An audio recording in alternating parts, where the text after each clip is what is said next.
ನಮಸ್ಕಾರ ಸ್ನೇಹಿತರೆ, ನಾ ಕಂಡ ಭಾರತ ಯೂಟ್ಯೂಬ್ ಚಾನಲ್ಗೆ ಸ್ವಾಗತ ಸುಸ್ವಾಗತ.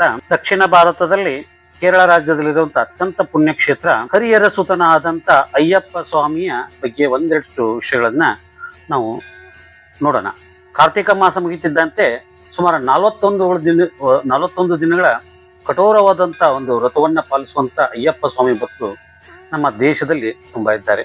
18 ಬೆಟ್ಟಗಳನ್ನ ದಾಟಿಕೊಂಡು 18 ಮೆಟ್ಟಲುಗಳ ಮೂಲಕ ಅಯ್ಯಪ್ಪ ಸ್ವಾಮಿಯ ದರ್ಶನ ಮಾಡ್ಕೊಂಡು ಬರ್ತಾರೆ. ಆ 18 ಮೆಟ್ಟಲುಗಳು ಮತ್ತು ಅಯ್ಯಪ್ಪ ಸ್ವಾಮಿಯ 18 ವರ್ಷಗಳ ಒಂದು ಕಾರ್ಯಕ್ರಮ. ಅಂದ್ರೆ 18 ವರ್ಷ ಒಂದೊಂದು ವರ್ಷಕ್ಕೆ ಒಂದೊಂದು ಸ್ವಾಮಿ ಅಂತ ಕರೀತಾರೆ. ಅಯ್ಯಪ್ಪ ಸ್ವಾಮಿಯನ್ನ ಪ್ರತಿಯೊಬ್ಬರನ್ನ ವ್ಯಕ್ತಿಯಲ್ಲೂ ಪ್ರತಿಯೊಂದು ಜೀವಿಯಲ್ಲೂ ಅಯ್ಯಪ್ಪ ಸ್ವಾಮಿಯನ್ನ ಕಾಣುವಂಥದ್ದು ಈ ಅಯ್ಯಪ್ಪ ಸ್ವಾಮಿಯ ಭಕ್ತರ ಒಂದು ವಿಶೇಷತೆ. ಭಕ್ತರ ರಕ್ಷಣೆಗಾಗಿ ಶಬರಿಮಲೆಯಲ್ಲಿ ನೆಲೆಸಿದ್ದಾನೆ.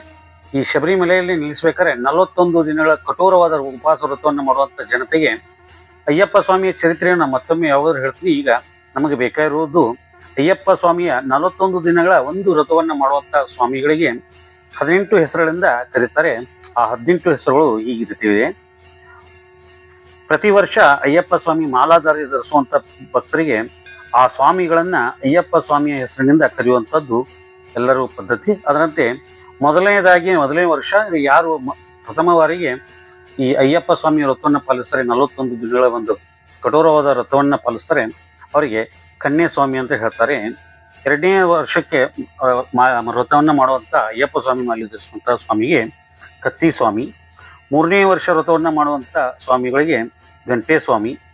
4ನೇ ವರ್ಷದ ವ್ರತವನ್ನ ಆಚರಿಸುವಂತ ಸ್ವಾಮಿಗೆ ಗದೆ ಸ್ವಾಮಿ ಅಂತ ಕರೀತಾರೆ. ಹಾಗೆ 5ನೇ ವರ್ಷದ ವ್ರತವನ್ನು ಆಚರಿಸುವಂತ ಅಯ್ಯಪ್ಪ ಸ್ವಾಮಿ ಭಕ್ತರಿಗೆ ಬಿಲ್ಲು ಸ್ವಾಮಿ ಅಂತ ಕರೀತಾರೆ. 6ನೇ ವರ್ಷದ ವ್ರತವನ್ನು ಆಚರಿಸುವಂತ ಸ್ವಾಮಿಗಳನ್ನ ಜ್ಯೋತಿ ಸ್ವಾಮಿ ಅಂತ ಕರೀತಾರೆ. 7ನೇ ವರ್ಷದ ವ್ರತವನ್ನು ಆಚರಿಸುವಂತ ಸ್ವಾಮಿಗಳನ್ನ ಸೂರ್ಯಸ್ವಾಮಿ ಅಂತ ಕರೀತಾರೆ.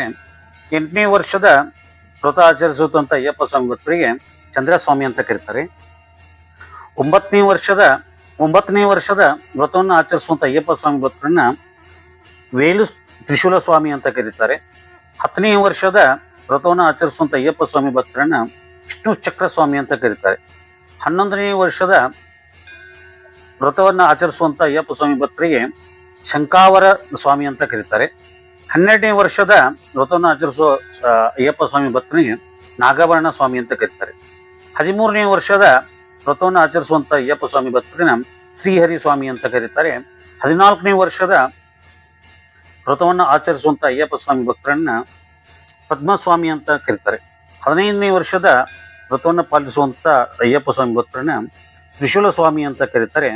16ನೇ ವರ್ಷದ ಈ ವ್ರತವನ್ನು ಆಚರಿಸುವಂತ ಅಯ್ಯಪ್ಪ ಸ್ವಾಮಿಯ ವ್ರತವನ್ನು ಆಚರಿಸುವಂತ ಸ್ವಾಮಿಗಳನ್ನ ಶಬರಿಗಿರಿವಾಸ ಅಂತ ಕರೀತಾರೆ. 17ನೇ ವರ್ಷದ ವ್ರತವನ್ನು ಆಚರಿಸುವಂತ ಅಯ್ಯಪ್ಪ ಸ್ವಾಮಿ ಭಕ್ತರನ್ನ ಓಂಕಾರ ಸ್ವಾಮಿ ಅಂತ ಕರೀತಾರೆ. ಹಾಗೆ 18ನೇ ವರ್ಷದ ವ್ರತವನ್ನು ಆಚರಿಸುವಂತ ಅಯ್ಯಪ್ಪ ಸ್ವಾಮಿ ಭಕ್ತರನ್ನ ನಾರಿಕೇಳ ಸ್ವಾಮಿ ಅಂತ ಕರೀತಾರೆ. ಇದು ಅಯ್ಯಪ್ಪ ಸ್ವಾಮಿಯನ್ನ 18 ವರ್ಷಗಳ ಸತತವಾಗಿ ಮಾಲಾಧಾರಣೆ ಮಾಡಿ ಅದರ ವ್ರತವನ್ನು ಆಚರಿಸುವಂತ ಅಯ್ಯಪ್ಪ ಸ್ವಾಮಿಗಳನ್ನ 18 ಈ ರೀತಿಯಿಂದ ಹೆಸರು ಕರೀತಾರೆ. ಹಾಗೆ ಅಯ್ಯಪ್ಪ ಸ್ವಾಮಿಯ ದೇವರ ದರ್ಶನಕ್ಕೆ ಹೋದಾಗ 18 ಮೆಟ್ಟಲುಗಳನ್ನ ಏರುವಂತದ್ದು ಸಂಪ್ರದಾಯ. ಹಾಗೆ ಇರುಮಡಿ ಕಟ್ಟಿ 18 ಮೆಟ್ಟಲು ಏರುವಂತ ಅಯ್ಯಪ್ಪ ಸ್ವಾಮಿಗೆ 18 ಮೆಟ್ಟಲುಗಳ ಒಂದು ವಿಶೇಷತೆಯನ್ನ ಹೇಳ್ತೀನಿ. 18 ಮೆಟ್ಟಲಲ್ಲಿ 5 ಮೆಟ್ಟಲುಗಳು ಮೊದಲನೇದ್ದು ಪಂಚೇಂದ್ರಿಯಗಳನ್ನ ಸಂಬಂಧಿಸಿದ್ದು, ಕಣ್ಣು, ಕಿವಿ, ಮೂಗು, ಬಾಯಿ, ಚರ್ಮ ಇದು. ಹಾಗೆ ನಂತರ ಬರುವುದು 8 ಮೆಟ್ಟಲುಗಳು ಕಾಮ, ಕ್ರೋಧ, ಲೋಭ, ಮೋಹ, ಮದ, ಮಾತ್ಸರ್ಯ ಮತ್ತು ಹೆಗ್ಗಳಿಕೆ, ಅಸೂಯೆಗಳನ್ನ ನೆಟ್ಟುವಂಥದ್ದು. ಹಾಗೆ ಮತ್ತೆ ಮುಂದೆ ಬರುವಂತ 3 ಮೆಟ್ಟಲುಗಳು ಸತ್ವ, ರಜಸ್ಸ ಮತ್ತು ತಮಸ ಇವುಗಳನ್ನ ಪ್ರತಿಪಾದಿಸುತ್ತದೆ. ಹಾಗೆ ಕೊನೆಯ 2 ಮೆಟ್ಟಲುಗಳು ಜ್ಞಾನ ಮತ್ತು ಅಜ್ಞಾನವನ್ನ ಪ್ರತಿನಿಧಿಸುತ್ತದೆ. ಇವುಗಳನ್ನ ಎಲ್ಲವನ್ನು ಬಿಟ್ಟಾಕಿ ಸ್ವಾಮಿಗೆ ಸನ್ನಿಧಾನದಲ್ಲಿ ತಾವು ಶರಣೆಂದು ಹೋದರೆ ಅವರೂ ಸಹಿತ ಅಯ್ಯಪ್ಪ ಸ್ವಾಮಿ ಆಗಬಹುದು ಆಗ್ತಾರೆ ಅಂತ. ಅದಕ್ಕಾಗಿ ಪ್ರತಿಯೊಬ್ಬರನ್ನು ಅಯ್ಯಪ್ಪ ಸ್ವಾಮಿಯನ್ನು ಕಾಣುವಂಥದ್ದು ಈ ವ್ರತದ ವಿಶೇಷತೆ. 18 ಮೆಟ್ಟಲುಗಳು ಮತ್ತು 18 ಹೆಸರುಗಳನ್ನ ಬಗ್ಗೆ ಮಾಹಿತಿ ಕೊಟ್ಟಿದ್ದೀನಿ. ಇದೆಲ್ಲ ಇಷ್ಟ ಆಗಿದ್ರೆ ನಾ ಕಂಡ ಭಾರತ ಯೂಟ್ಯೂಬ್ ಚಾನಲ್ ಸಬ್ಸ್ಕ್ರೈಬ್ ಮಾಡ್ಕೊಳ್ಳಿ. ಹಾಗೆ ನಿಮ್ಮ ಸ್ನೇಹಿತರು ವಿಡಿಯೋನ ಶೇರ್ ಮಾಡ್ಕೊಳ್ಳಿ ಅಂತ ವಿನಂತಿಸ್ಕೊತೀನಿ. ಧನ್ಯವಾದಗಳು.